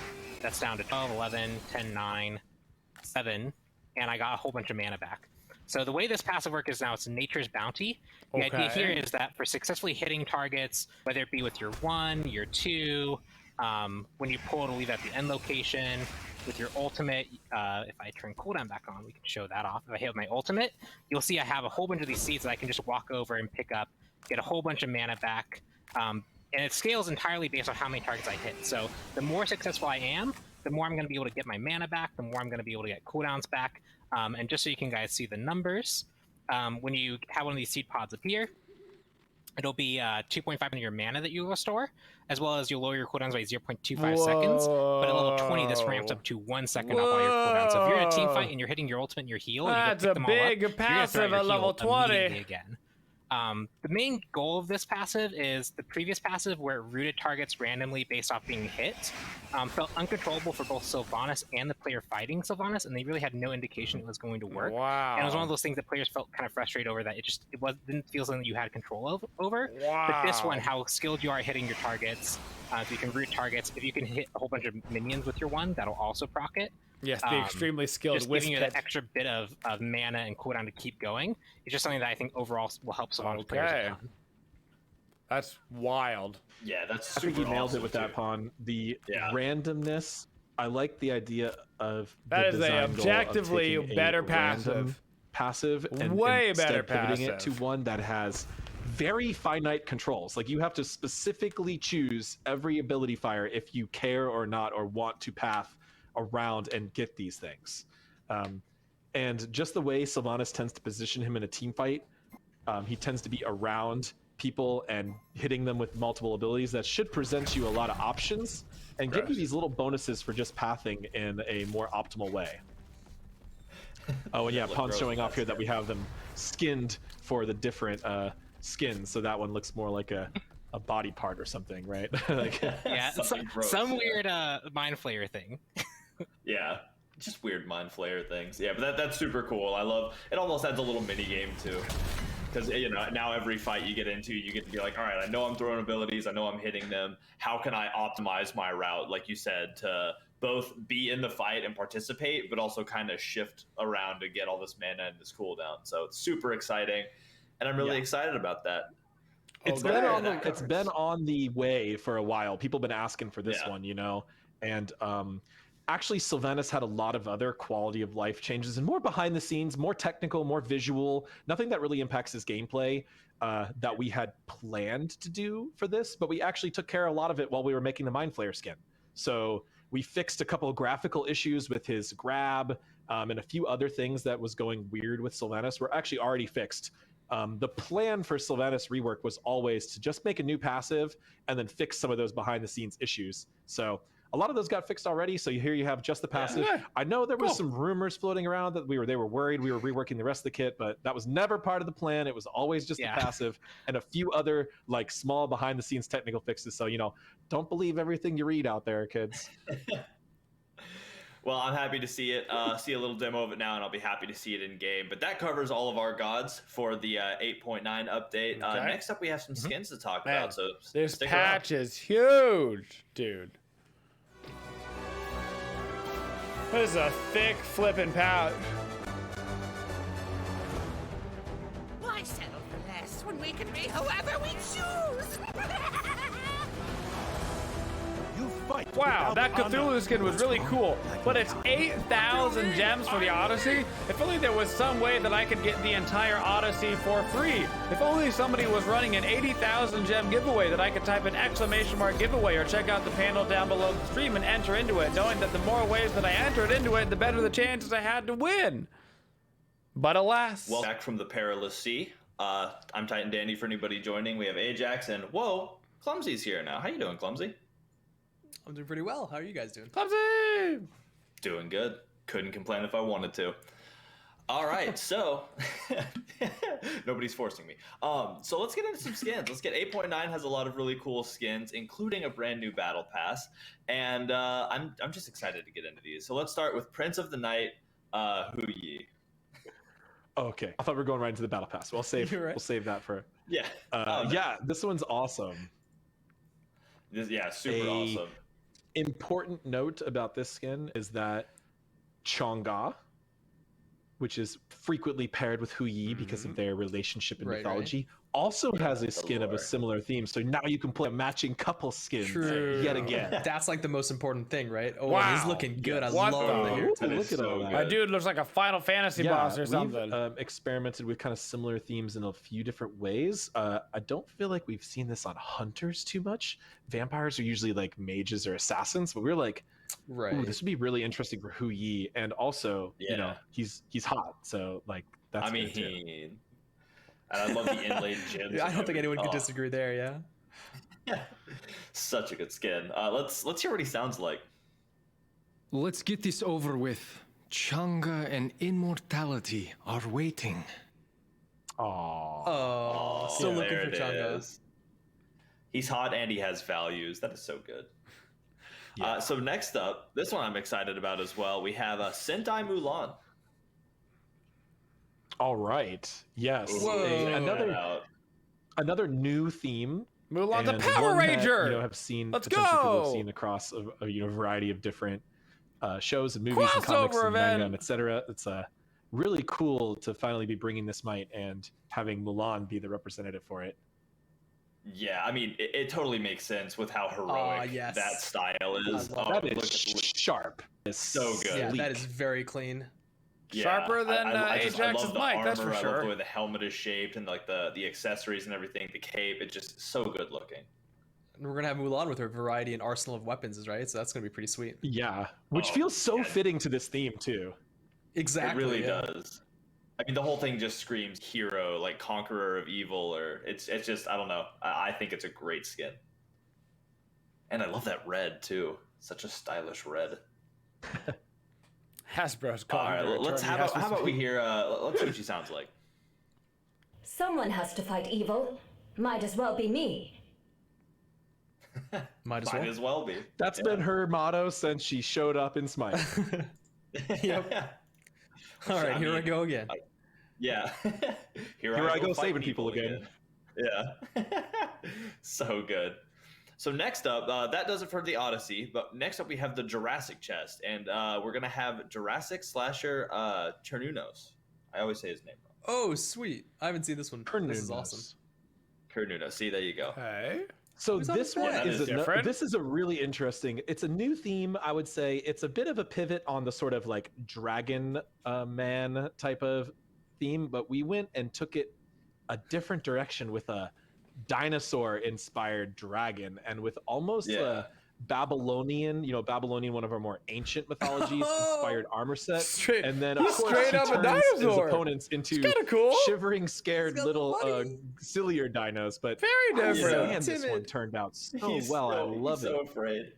And also, Kurnanos being the horned god, it just makes so much sense for him to be. That's based off of a Triceratops, one of the most iconic horned creatures in all of history and of Earth, as well as just fantasy and games in general. So overall, really man, his poor friend is really shaky. Cool. Very cool. I think the little dino might have Tourette's too. His head is just so well designed, like you said. It really does. Buddy, I'll take you home. Skin. I love it, and I love his shivering little, I guess, prey technically. So let's hear how he sounds. Our homeland is in danger, and I will not stand by watching it fall. We must take action. And take action he shall. That is so awesome. I'm excited. I guess I'm not excited to have, glaives thrown at me, but it'll be cool either way. Just don't get hit. Be the one throwing those glaives. True. That's the solution. Just juke. As if. So we have the Toxic Tide chest actually coming up next. And we're bringing some poison in with Toxic Tide Hebo. Okay. Dude, he's ripped. He is. We've experimented with this theme once or twice, and it worked really well on Yamoja, who's also a water goddess. Yamoja one, right? So then we were like, Hebo, water, bingo. And it just fits really well. And the way Hebo's base skin has like the crazy gauntlets that are more organic, high res studios. In like a mechified way. Water, and his atlases, which could be done to be, a little bit more techy. Just a lot of really good connections between the base god and the theme here, and just a really cool color scheme that you actually don't see all that often in the game. That's true. My green fans love the material. It's pretty cool.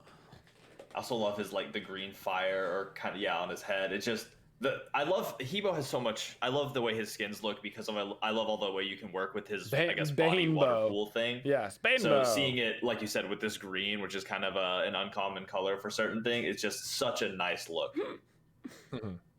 Yes, water. Yeah, what a great skin. Let's hear what he sounds like.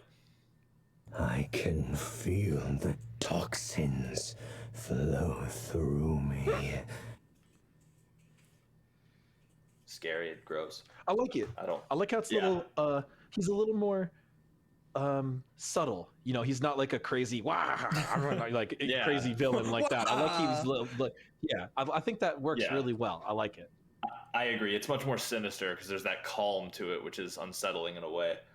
So next up, we've talked about it. We've teased about it a little bit. We have the Cleanliness versus Godliness Battle Pass. And the first skin we're going to show off, is Deliverer Nemesis. The best name or theme for a battle pass outside of a crossover I think we've ever come up with. I totally agree. Also, some very of you might know the old quote that this is referenced off of. But the first one being Nemesis has a kind of a paladin sort of skin. Yeah. That we recolored here to have a bit more of a stained glass motif. Which you'll see coming up in a future skin. You'll see a little bit more of that. Yeah. But that looks really good. Looks like Nemesis. I love seeing it as part of her armor as well as the edge of the sword. It looks awesome. Totally agree. I love the way that the little wings they have that hue shift from a lighter blue to a darker blue. It just like that, the diversity in colors and going with the purple. I think it's a really great look. Absolutely love the cowl as well and the chainmail. Let's hear what she sounds like. The scales of balance have shifted. I will tip them back. Does in fact sound like Nemesis, kind of. I have no doubt that you will tip them back. That's awesome. Super excited. She's all about balance, just like us. She is. I mean, check the update notes. All right, so next up we have Iron Maid Bologna coming into the battleground. And yeah, she's cleaning it up. That's all right. Yes. Iron Maid Bellona. Would it even be a battle pass without a Bellona skin? I don't know. But anyway, we felt like this theme just fit her really well. Cyrus knows. In the cleanliness versus godliness, there are 2 skins that are kind of towards the more cleanliness theme, and there are 2 towards the more godliness theme. The first one, Nemesis, was the godliness. This is the first of the cleanliness you'll see, and this is also sort of based on a whole subgenre, anime subgenre that has these types of characters in taking all sorts of heroic I don't understand how that's stances in different adventures. Oh yeah. Yeah, I was gonna say because she's got like this skin is ugly, sort of, dude. Battle pieces on her too. She's got her spolders and her greaves. This skin is ugly. Both of these battle pass skins have been not good, in my opinion. The sword looks there have been a lot of cool skins upcoming, and neither of these battle pass skins porcelain, are cool. Yeah. Absolutely love it. I think porcelain's already enough. Maybe I don't understand the theme or something. But I don't know. It doesn't. That thing teacups are made out of. You're right, though. Yeah. Either way, let's hear what she sounds like. It's time to release some pent-up frustration. Let's get going. Yeah, that tracks. Absolutely great. We've also officially reached Dizzy O'Clock. We've had enough skins spinning that I'm officially getting there. They're making me car sick because it's great skin. So the next skin we have coming up is Battle Mother Nuwa. So Nuwa's coming in. This looks like it could be cool. Yeah, the stained glass looking gorgeous. And this is your sort of high fantasy priestess character, and there's a lot of really interesting details going on with her armor, and it's got a cool color scheme. Those stained glass relics she holds in her hand instead of her crystal, all with a unique pattern, and you're gonna see that throughout the kit. Why is she like wearing stained glass theme? It's really cool and something new that we haven't really quite done before. Like, why isn't she just wearing pants? It's really a really well fleshed out skin. Let's hear what she sounds like. We cannot be beaten if we stand as one. True. And stand as one we will in game. Yeah, let's check it out. I'm excited to see her clay soldiers. I'm not gonna lie, this battle pass is a little cringy. Soldiers in the cart. They're also made out of stained glass. There's the stained glass fog. Yeah, I thought it's a little cringy. That is so cool. Sweet. Stained glass fog. There's her glass soldiers. Cool. Yeah. That is so awesome looking. I totally agree. They have a lot of nice detail and pattern to them, even when you look closely. It's cool. I love the noises too. Like they just the crystal shattering. Yeah. You're also seeing a good bit of like holy magic mixed in with the 3 projectile and the ultimate beams coming down. It's like a dual thing going on. Yeah, you get a lot of that mixture of holy magic and stained glass effects. Yeah, you have a lot of that like golden light, which really does lend itself to that holy magic too. So that is super awesome. Thank you for showing that off. The next skin that we have is another one I'm really excited for. Deadly Dinner Discordia. So very cool. This is this was just a very unique take on this whole theme. We had this theme. We knew we wanted to do something a little more like the Bellona skin and the Nuwa skin. Those are pretty straightforward, but we wanted to do something else, a little more original, something unique, something to Smite, something that people had never seen before. So we took this type of theme, applied it to Discordia to make a sort of cyborg robot that has the made visuals with the cleaning tools and the porcelain and the patterning like fine china, but then also has some combat capabilities as well. This is a weird ass battle pass, man. I'm gonna say it. I said it. This is a weird ass battle pass. I don't know what they were thinking, but this entire battle pass has got weird kind of cringy neckbeard vibes. I'm just gonna say it. I totally agree. The very weird porcelain thing is it's such an aesthetic. I'm just gonna say it. I'm super excited. Let's hear what she sounds like. I want to hear this. This whole place is a mess. No worries. Nothing my 6 arms can't handle. That's such a Discordia attitude to have too. That very much is. So let's see what she's got. I love the color. Oh, they're cool. Like a doily. Yeah, like a doily. That's like a magically dusted doily. It's so fancy. Yeah, I think that. Oh. Yeah. That. Oh, super cool. Too fancy for us. I can't. I don't even have the words. It was too fancy to speak for how much that represents how I feel about the battle pass. VXG as well. Yeah, but we're gonna have to wait and see that. It's one, literally so it's perfect. Super great. I'm super excited for it. And those are parts of, like I said, the new battle pass, the cleanliness versus godliness battle pass. So y'all better look out for that because it's gonna be so nice and so fire. So next up, actually, we have a little bit of a returning. The Teenage Mutant Ninja Turtles are making their way back onto the battleground. So the skins from the battle pass are they've been redoing the Nickelodeon stuff in the game, so you can look out for those coming up. They redid, you know, like the Avatar stuff. They're redoing the. I love those skins. It makes me think that there's probably more Nickelodeon stuff being worked on in the future, and they want to make sure that the sales numbers are good for the stuff, for the crossovers. And you will have a chance to get back at them. And that actually comes with a little something extra. Now, it's not coming with this update. It will be coming later. But Krang is hunting them down, and he's making his way towards the battleground. Yeah, see? Look they at keep, that. like, slowly adding more to them. That is so intimidating. Like, the red eyes and the... That is sweet. I love it. Yeah, it is so sweet. I love it. It's also kind of gross a little bit. Admittedly, Crane's a little slimy looking. See, that's good. So this See, that's good right there. Xing Chen, by the way. That's fun. Xing Chen, gotcha. Krang Xing Chen. Oh, that's sick. Continuing to expand our Ninja Turtles universe skins, which we, might even be able to continue to expand like we have been with some of our other crossovers. So, just because you missed something or there was a character that we didn't originally launch that you might want, you just gotta keep up with us. Avatar characters came back, Ninja Turtles characters came back. We added characters after the fact. We're still adding characters. So a lot of really cool stuff with the Smite crossovers, even outside those battle passes. Yeah, his we're large, never giving up creepy smile is just the best thing. I know, it's so good. Let's hear what he sounds like. Like all Krang, I am called Krang, but you can call me Krang. That's so for those of you who are not familiar with the fantasy and the specific usage of this character in Ninja Turtles, the brain in the middle is who's talking.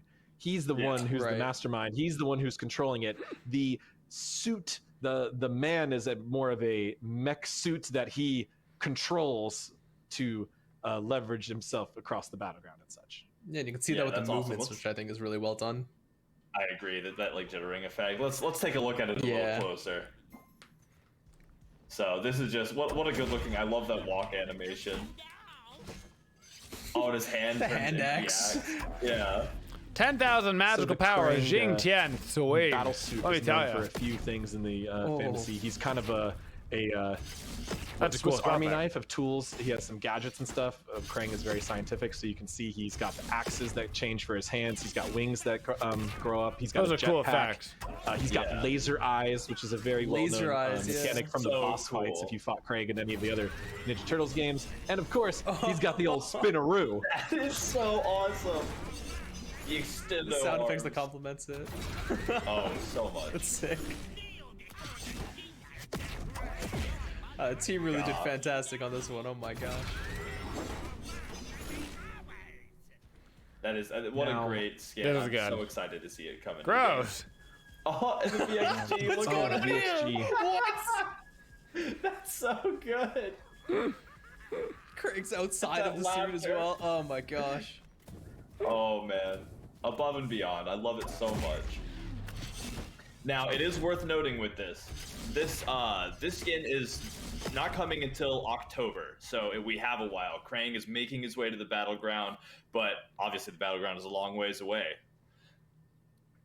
But it's important to know as well that this is also going to be a Prime Gaming exclusive.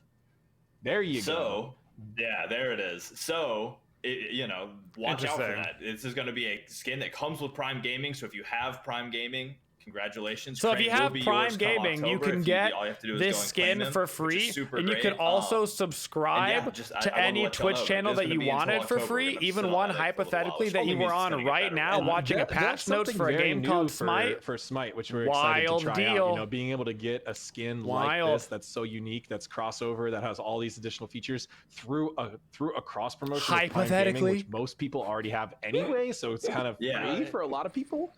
That's really interesting. That's really new. I'm just interested to see, you know, how that goes for how players feel about it and how you know, businesses feel about it. And also showing it off so early, which I think is really exciting. Like, I know we don't usually show off stuff this early, but we were just so excited about this one. We just like had to get it out there. We couldn't not. Krang is on his way. It's just gonna be a little while. It will be. But let's jump back. Let's take 2 steps back. Let's finish looking at Discordia. You know, I was sad she left. I was watching it, so we're back. We got Discordia back. Don't crash again. My heart can't handle With it. the doilies. I'm really glad we don't crash again. Get back and look at this. I agree. Oh, the laced effects, so awesome. very cool. We got to see the ultimate and the special emote. I agree. Yes, the special emote for sure. Oh my gosh, big spinning teacup. Teapot. It kind of has. Yep. It has that like so ceramic sliding across table kind of noise. That's so good. Oh yeah, that's a nice detail. Oh, bye, Odin. Oh, I've got the chain. Oh, the teapot sound. That sound is so good. Steam. That is so good. Oh man, that is some top theming. That is so, what about the special emote, Pong Pong? Yeah, let's check that out.